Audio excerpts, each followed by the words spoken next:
Welkom by Ekerk Boodskap, die podcast. Ons is 'n geloofsfamilie wat mense oor alle grense met die Bybel wil inspireer en toerus op 'n eie tydse manier. Jesus is die hartklop van Ekerk. Die Bybel is die middelpunt van alles wat ons is en doen. Mag vandag se boodskap jou verhouding met die Here verdiep. Geniet die boodskap. Here, dankie vir die vreugde, vir die goedheid wat ons kan beleef, ervaar. Dankie vir u gawe van goedheid, vir alles wat ons ontvang. Here, alles wat ons is, alles wat ons het, is te danke aan u.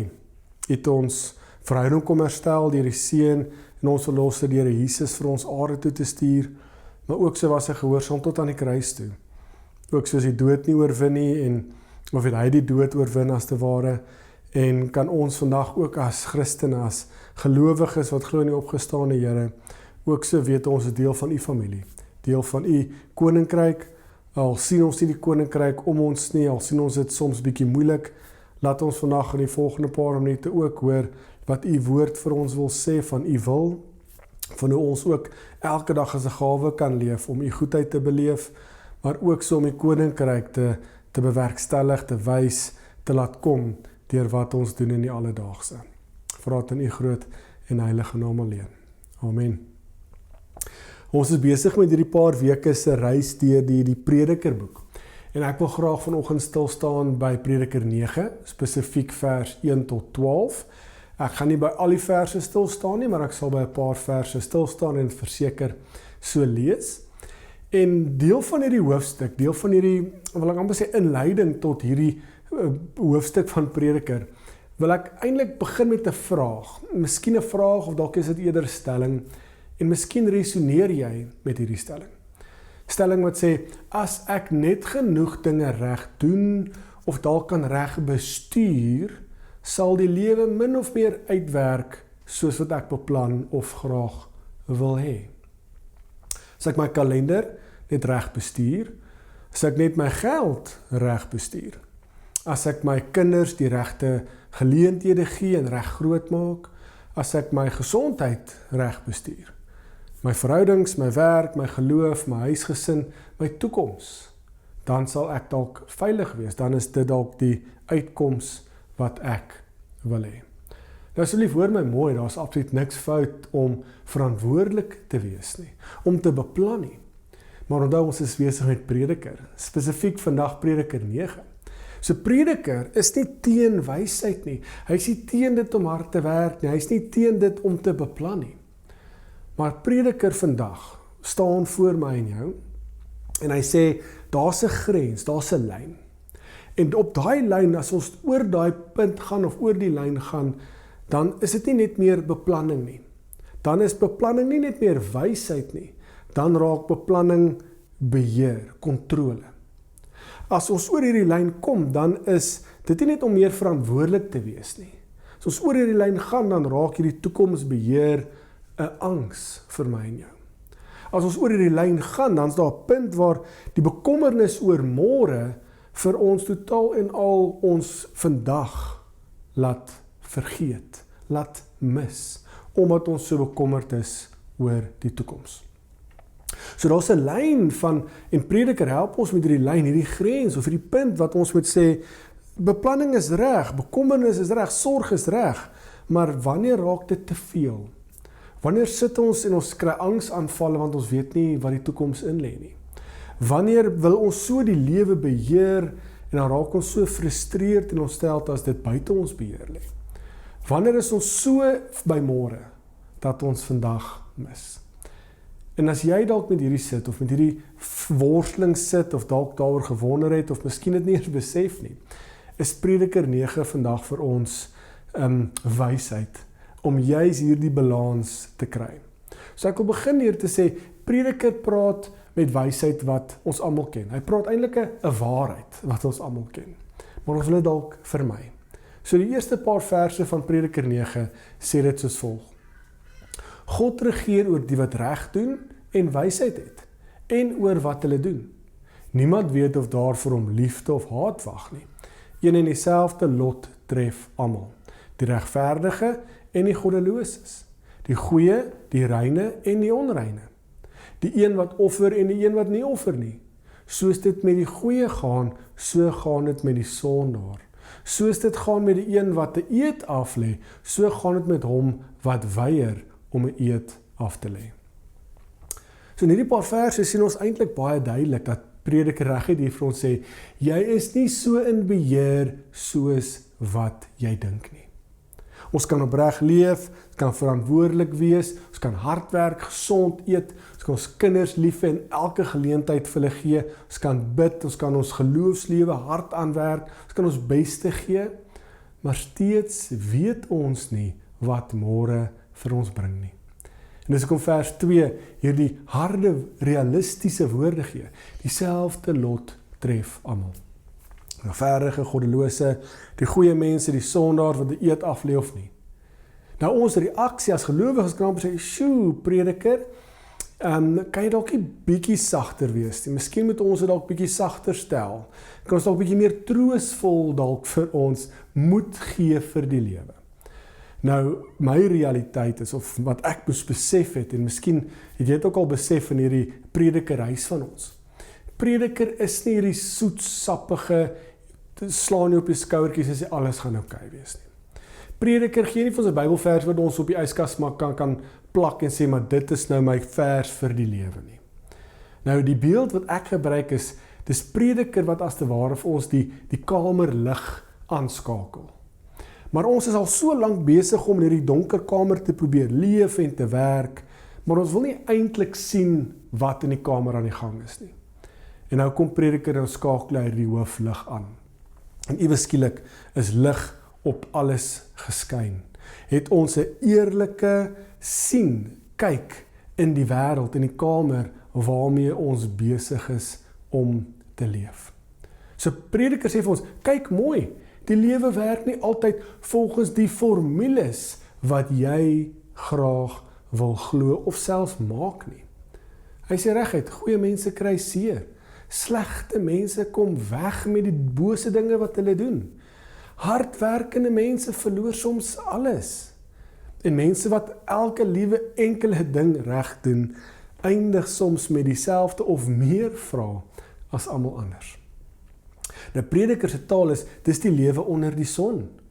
Dit is die lewe soos ons dit van hier af sien, die lewe met sy eerlike broosheid, die lewe met sy raaisels, lewe waarin God 'n werklikheid is, maar waarin ek en jy ons nie God kan in 'n boksie plaas, sy plan vir ons kan uitskryf, kan uitpleis, kan beheer nie. Prediker 9 is een van die donkerste gedeeltes, as ek moet eerlik wees, in my opinie, in die Predikerboek, juis omdat hy hier nie die dood wegpraat, of hy relativeer dit as te ware, nee. In ander woorde, die dood laat Prediker vra of al ons wysheid, goedheid, die prestasies, uiteindelik die uitkomste kan beheer. Dis 'n eerlike, rou vraag. En hoekom ek sê dis 'n harde hoofstuk, is want hy sê nee, niks wat jy doen kan daai uitkomste beplan of bepaal, beheer nie. Die dood wys vir ons hoe beperk ons is. En ek dink persoonlik toe Stefan vir ons, vir my en hom, ons gesels dat ons 'n bietjie Prediker gaan doen, toe sê ek uitgedaag, want Prediker is in my opinie 'n baie moeilike, uitdagende boek. Maar ook was ek opgewonde aan die ander kant, want ek dink in ons tyd vandag is dit iets waarmee ons as gelowiges baie worstel, maar juis iets wat ons as gelowiges moet hoor. Nou, hoekom sê ek dit? Ons wêreld, kom ons praat maar van die moderne wêreld, die postmoderne wêreld, digitale wêreld, die kunsmatige intensie wêreld, hoe ook al jy nou daar aan die wêreld dink. Ons leef in 'n wêreld en die wêreld sê ons moet alles beheer. Ons moet alles probeer beheer en optimaliseer, nee? Dis wat mense praat oor kunsmatige intelligensie. Jy kan soveel meer werk doen, laat hy die AI vir jou dit doen. Outsource dit na hulle toe, laat hulle dit doen, dat jy jou lewe kan optimaliseer. Nou dink so in jou eie lewe. Jy kan jou oefening optimaliseer, jou drafoorlosies kan vir jou sê hoe goed jy gedraf het, wat jy moet verdoen om te verbeter.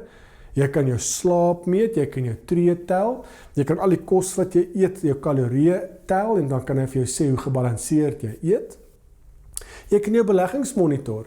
Jy kan jou kinders se ontwikkeling vergelyk met elke kwartaal se verslag wat die kleuterskool of die skool vir jou gee.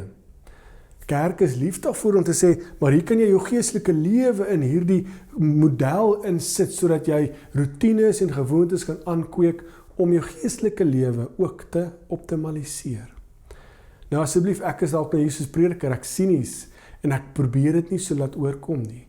Daar's goedheid daarin, dit is goed om jou lewe te meet, want dis jy weet of jy groei, of jy stagneer, of jy agteruit beweeg. So asseblief, groei en meet is goed en belangrik. Maar die prediker se wysheid vandag sê, wat gebeur met jou wanneer jy agterkom, dat jy steeds nie die lewe kan beheer nie. Ons probeer alles in ons lewe beheer, maar ons kan nie die lewe beheer nie. Wat gebeur wanneer die vinnigste een nie die wedloop wen nie? Wat gebeur wanneer die sterkste persoon nie die oorlog wen nie? Die wysste persoon die brood het nie? Die slimste persoon nie ryk word nie? Die een wat die meeste gawes het, nie werk kry nie. En dis wat prediker mee worstel. Hy sê vir ons prediker vers 11 van hoofstuk 9. Verder het ek in hierdie wêreld gesien, dis nie die vinnigste wat die resies wen nie. Nie die sterkstes wat die oorlog wen nie. Nie die met wysheid wat kos het nie. Nie die verstandiges wat ryk word nie. Nie die met kennis met wie dit goed gaan nie.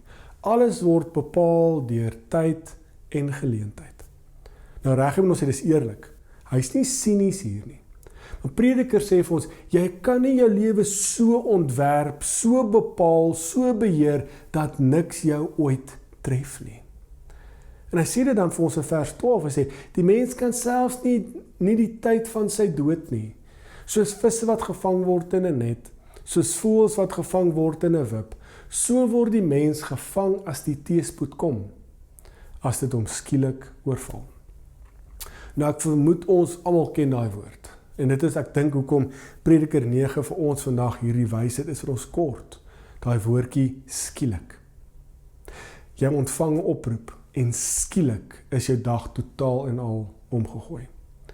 Skielik verander 'n diagnose jou toekomsplanne en jou fokus op wat prioriteit is. Skielik verander retrenchment, hoe jy na geld kyk en hoe jy jou gesin se begroting bepaal. Skielik verander konflik jou uitkyk oor die lewe en jou geliefdes se veilige spasie. Skielik verander een gebeurtenis die wêreld wat jy gedink het veilig is, in 'n wêreld wat jou in 'n, amper wil ek sê, 'n sloot laat inval. Nou, prediker en ek probeer ons nie bang maak nie, maar ek wil sê hy probeer ons wakker maak. Hy probeer iets van ons amper, ons illusies wat ons skep, hy probeer ons bevry daarvan, dat ons lewe eers begin wanneer alles onder beheer is. Dat daar 'n sekere plek is, daai streep wat ek dalk in die begin gepraat het. Iewers is daar 'n streep, 'n plek, as my lewe daar kom, dan kan ek die lewe begin doen. Want ons probeer alles onder beheer hê, alles beheer, alles bestuur, kontrole hê, voordat ons leef. As ons so gaan leef, dan gaan ons nooit leef nie. Of jy gaan die lewe, jou hele lewe lank wag. En dit is dan nou ook die mooi, die verrassende oplossing van prediker. Daar's 'n verrassende draai. Nou as jy nou sinies is, as prediker sinies was, so hy gesê het, maar hoekom probeer jy dan nog? As jy nie kan bepaal nie, as jy nie kan beheer nie, as jy nie uitkoms kan gee net op. Die ander kant is dalk, dit maak dan die saak nie, so jy kan ons jou lewe gee vir al die plesiere van die lewe. En prediker kies nie daai twee opsies nie, want hy is nie sinies nie. Maar dan lees ons in Prediker 9 vers 7. Eet dus jou brood met vreugde.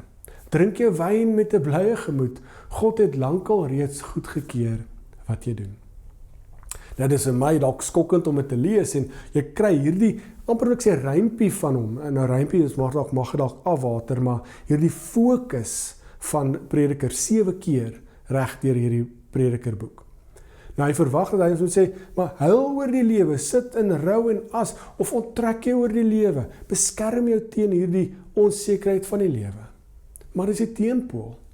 Hy sê, gaan. Wat doen jy? Gaan eet. Gaan drink. trek wit klere aan, gaan en trek wit klere aan en gooi olie oor jou kop. Gaan en geniet die lewe saam met die mense wat jy lief het. Dit wat jy doen, gaan doen die lewe met oorgawe, wat ook al jy doen. Met ander woorde, gaan leef. Dis Predikers oplossing vir hierdie wêreld wat ons nie kan beheer nie. Leef. Nie omdat ons niks verstaan nie, nie omdat ons alles veilig is en ons moet wag tot dit veilig is nie. Nee, Prediker se wysheid sê gaan leef, omdat alles 'n gawe van God is. En dis wat Prediker ons help om te sê, hoe kan ons God se goedheid in die alledaagse, in die gewone raak sien? Dan word gewoon vreugde om vreugde te vind in die alledaagse. Nou, vreugde vir vir Prediker, is om die gawes van die hede, die hier en die nou, die alledaagse, te ontvang, eerder as om jouself uit te put in die soeke na beheer, na wins, na veiligheid, na 'n toekoms wat jy wil hê. Dis vreugde, om in die hier en die nou te lewe met dit wat jy het, en te sien is 'n gawe van God. En dis hoekom ek dink as gelowiges in die wêreld in Suid-Afrika vandag, is hierdie 'n sleutel, iets wat ons as gelowiges mis. Want Prediker sê nie, geniet nie die lewe in oorvloed, of gee jou lewe in 'n oorgawe vir die lewe. Maar gaan leef jouself dood in die plesiere van die lewe nie. Hy sê nee, leer om die gewone dinge, die alledaagse, dit wat jy alreeds het, as 'n gawe te ontvang, juis omdat jy dit nie kan besit nie. Jy kan dit môre verloor. Dis 'n geskenk, dis 'n gawe. Jy kan jou gesondheid, jou werk, jou begroting, jou kinders, alles wat jy het, besit jy nie. Dis 'n gawe. En ons as gelowiges sien God se hand daarin om te sê, God gee hierdie gawes vir ons. Nou, Prediker is ook vir my prakties, 'n goeie, wil ek amper sê, gereformeerde dominee, om vir ons 'n paar praktiese punte te gee. Want hy sê eerstens, hy sê, gaan eet jy brood. So eenvoudig soos dit. Hy sê, brood is nie net brood nie. Ons het nog vandag keuses van, gaan ons hierdie sourdough eet, gaan ons hierdie whole wheat eet, selfs as dit 'n lekker, dik, wit stuk Albany brood is. Dit is 'n gawe van God wat jy vandag het. Nou, miskien is dit vandag, as jy vanmiddag die geleentheid, die voorreg het om middagete te eet saam met jou gesin. Miskien is dit daai alledaagse gawe. Miskien is dit daai koffie saam met wie jy kuier, daai persoon, daai vriend of vriendin wat jy gereeld mee kuier. Miskien is dit iets kleins soos 'n koppie koffie of 'n tee of 'n stukkie brood wat jou herinner dat vandag wat jy het is 'n gawe van God. So ontvang die alledaagse, die eenvoudigste en sien God se hand aan, want God is goed. Tweede sê Prediker, gaan drink jou wyn met 'n bly hart. Nou, hy sê dis wyn is nie net wyn nie. Hy sê dis blydskap wat jy nie self kan waarborg nie. Nou wees nou hier eerlik, dit gaan nie oor oordaad nie. Dit gaan oor dankbaarheid. Hy sê, dit gaan oor die vermoë om in die oomblik dit wat jy het te ontvang, sonder om dit dadelik as iets van 'n kontrole of 'n beheer of iets aan produktiwiteit te verander. Ek moet eers sê, dit is 'n eienskap waarmee ek persoonlik baie sukkel. Want as ons rus, voel ons skuldig. Ons moet altyd besig wees. Ons moet altyd werk. En ek weet, miskien kan ons hier sit en sê, ja, daar's verskeie eksterne faktore wat maak dat ons so moet produktief wees, want anders het ons nie 'n toekoms nie. Maar is juis vir ons wat so praat, vir wie Prediker hierdie wysheid gee. Ons hoef nie alles te optimaliseer nie. Jy hoef nie jou vakansies te optimaliseer nie. Jy hoef nie jou gesin in 'n beheer en kontrole manier funnel formule in te druk om te verseker hoe hulle toekoms lyk nie. Prediker sê vandag, drink dit wat jy het met 'n bly hart. Ontvang dit, wees daar. Sit die foon neer en kyk jou geliefdes in die oë. Derdens sê hy ook dit, laat jou klere altyd wit wees, laat sit olie op jou kop. Nou, wit klere en olie is luuksede vir mense in die antieke tyd. Dit was 'n teken ook natuurlik van die feestelikheid, feestklere, van versorging, skoonheid, van varsheid sal ek ook wil sê, van vreugde, blydskap. So wat hy hier vir ons sê is, hierdie klein basiese goed, dis tekens dat vreugde nie uitgestel hoef te word nie. So hoef nie eers te wag tot alles perfek is, dan trek ons wit klere aan nie. Ek sal nooit vergeet nie, my goeie vrou het dit altyd mooi geleer. Het voorreg om van beide oumas, van beide kante af, 'n paar baie mooi Willeroy&Boch en Noritake koppie en eetstelle te kry. Maar ons het altyd gedink, nee, dit is net vir spesiale geleenthede en oomblikke. Maar dan besef jy gaan dit nooit gebruik nie. En hier is die prediker wysheid om te sê, om wit klere aan te trek, om die silwermesse en virke uit te haal, om die beste tafeldoek uit, om die beste borde te vat, om saam met jou geliefdes te eet. Dit is wat prediker vir ons sê, want dit is vandag 'n gawe van God. So hoef dit nie uit te stel. Wanneer ons dink, dit gaan goed gaan, of wanneer ons dink, dit gaan reg wees nie. Vandag wat jy het, God gee dit vir ons, en dit is 'n gawe van God. En dit is juist hierdie 4de punt, om die geliefdes wat ons het, die mense wat ons lief het in die lewe, om saam met hulle die lewe te doen. In die oë te kyk, te sê dit is ook 'n gawe van God, dit is 'n porsie liefde, wat ek vandag beleef. Dan die laaste merker, dat ek dink prediker vir ons ook so mooi stel, ook in my eie persoonlike lewe het my oupa hierdie wysheid vir my geleer, en ek het nooit geweet is Bybels tot later in my lewe nie. Wat prediker so mooi sê, alles wat jou hande vind om te doen, doen dit met oorgawe, met toewyding. Nou dis my baie mooi teks. Nou, ons sukkel daarmee, want ons sit in 'n werk wat ons dalk nie wil werk nie, dan werk ons halfhartig. Dit is daai quiet quitting culture, of quitting culture. Vanhoewel ek al reeds opgegee by hierdie werk, ons wag eintlik vir 'n ander werk, so gaan jy halfhartig net genoeg doen om nie in die moeilikheid te kom nie.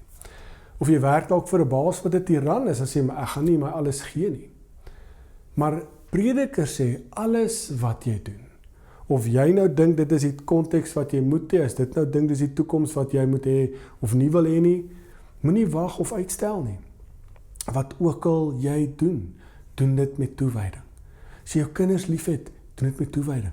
As jy jou vrou of jou man lief het, doen dit met toewyding. As jy vir jou baas werk, doen dit met toewyding. As jy die Here lief het, doen dit met toewyding.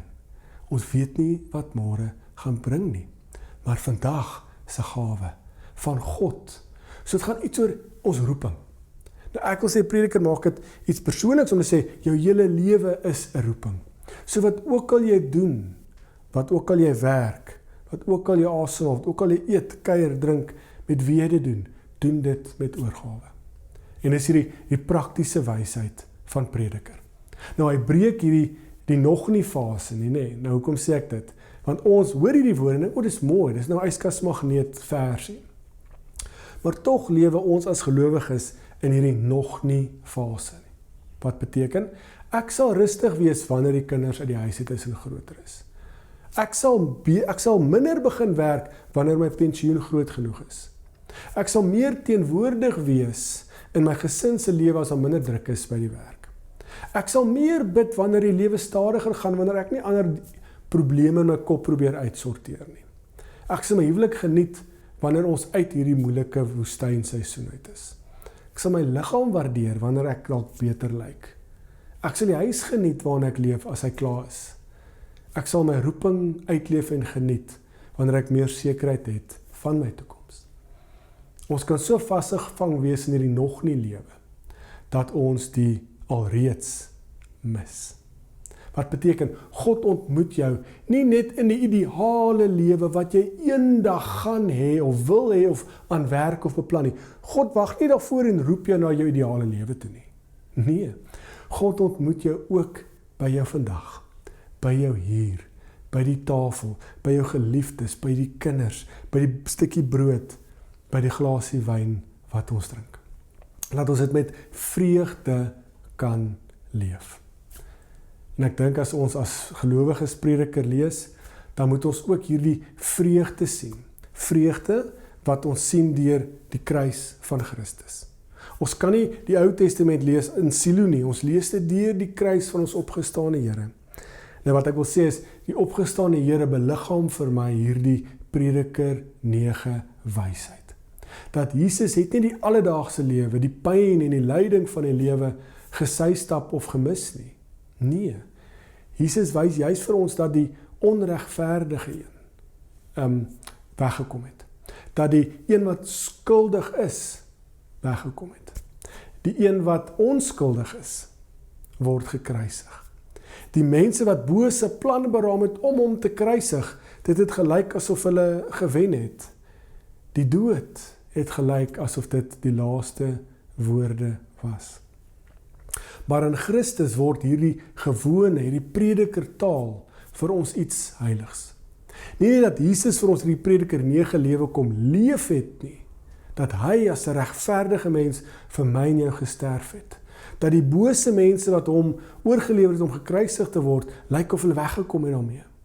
Dat Jesus deur die dood moes loop.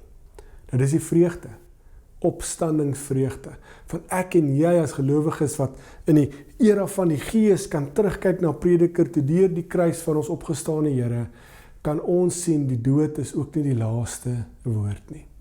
Die dood is nie die laaste woord nie, maar ook so help prediker ons om te sê, om die alledaagse te lewe en te geniet. En is dit ook nie wat Christus gedoen het nie? Christus het juist deur die alledaagse lewe vir ons gewys. Jesus sit aan tafel, hy breek brood, hy gaan na troues toe, hy ontmoet mense wat stikkend is en broos is. Jesus kook vis, braai vis vir sy disippels na sy opstanding. So Jesus wys vir ons dat hy kom vul die gewone lewe. God kom vul die gewone lewe met sy teenwoordigheid. En vir ons as gelowiges wat gevul is met die Gees, dis juis God se teenwoordigheid in ons lewe. En God is hier teenwoordig in ons gewone alledaagse lewe. Wat beteken? Die bietjie brood wat jy eet vandag, eet dit met vreugde. Want Christus het die brood gebreek en gesê, dis my liggaam.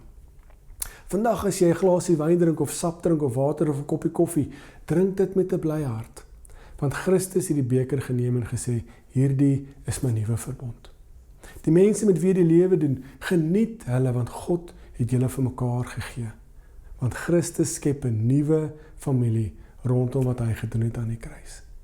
Doen jou werk vandag met oorgawe, want in Christus is die werk wat ons doen nie te vergeefs nie. So mag ons vandag, ek sluit af, hierdie wysheid van Prediker 9 vat. Eenvoudig, gaan vandag en eet stadiger. Kyk die mense saam met wie aan tafel sit in die oë.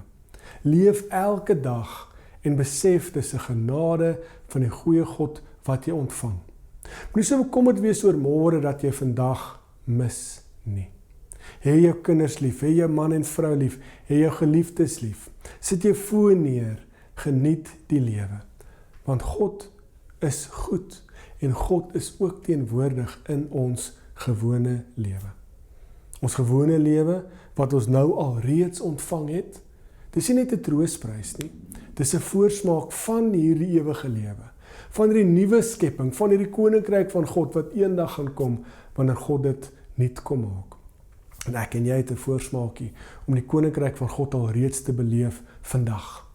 En 'n bietjie brood, en 'n bietjie wyn, en die wit klere, die lewe wat ons vier, en die mense met wie ons liefhet, en die werk wat ons 'n voorreg het om te doen. So ons sê saam met Prediker vandag, ek kan ook nie môre beheer nie. Ek kan ook nie die dood beheer nie, ek kan ook nie die wêreld beheer en dalk reguit trek nie.